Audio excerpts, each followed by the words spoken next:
এই যে এই যে তো সেই রকম মনে কথা বলবেন না মা। তা সেই রকম প্রভুকে দিচ্ছেন, প্রভু পাচ্ছেন না। তো প্রভু পাচ্ছেন না দেখে তখন ছোট বাচ্চা তো, শিশু মন, সরল মন, অকপট মন, নির্লোভ মন, কামবিহীন মন, ক্রোধবিহীন মন, লোভবিহীন মন, মাৎসর্যবিহীন মন, অহংকারবিহীন মন, সেই মনটা প্রভুকে, মন তোকে বলুক ফুলের মতো টাটকা ফুল।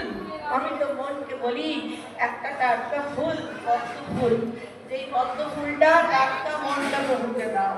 তো সেই মনটা যখন প্রভুকে বলছেন তুমি পাও, তুমি পাচ্ছ না কেন, পাচ্ছ না কেন, পাও পাও, রাজস্থানী ভাষায় বলেছে পাও, প্রভু তো পাচ্ছেন।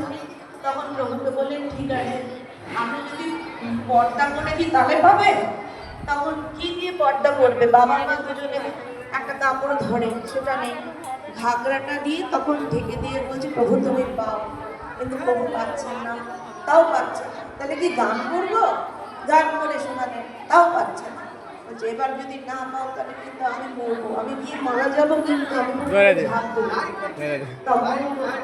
বাধ্য হয়ে তার চলে যাচ্ছে, ঢাকা টেনে ধরেছে, টেনে ধরে বলছে নে পাচ্ছে, পাচ্ছে বলতে তুমি কি পেতেও পারো না, এইভাবে করে কেউ খায়, মুখের এপাশ দিয়ে করছে ওপাশ দিয়ে করছে, তাও আমি খাই করি।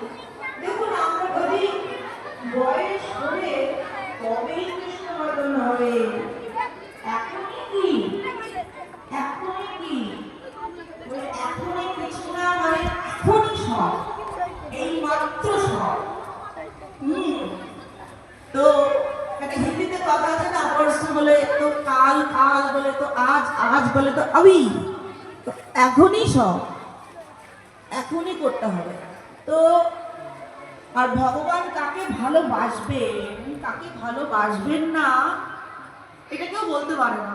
কেউ যদি বলে আমার অনেক কিছু আছে, আমাকে কেন ভালোবাসবেন না, আমার ইচ্ছা, আমার ইচ্ছা।